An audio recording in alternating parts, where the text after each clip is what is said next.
Dala-dala ang bigat ng nakaraan, mga salitang matalim, sugat na hindi maiwasan. Gabi-gabing nakakulong sa galit at pait, tumatakbo palayo pero puso'y pilit na lumalapit. Akala ko ang paglimot ay sapat na, pero ang hapdi narito pa rin, di nawawala.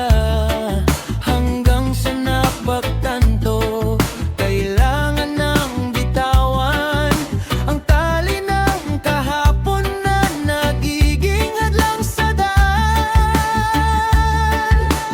Ang pagpapatawad ay hindi para sa kanila, kundi para sa sarili upang muling makahinga. Iwanan ang galit, itigil ang digmaan, dahil sa pagpapatawad doon matatagpuan ang kalayaan. Malaya na ako, malaya na ang bukas.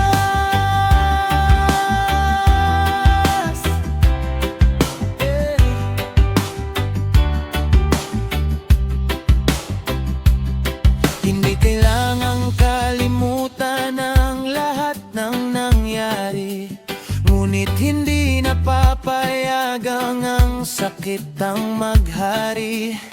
Isang hakbang sa pasulong, isang buntong hininga, ang dating madilim dahan-dahan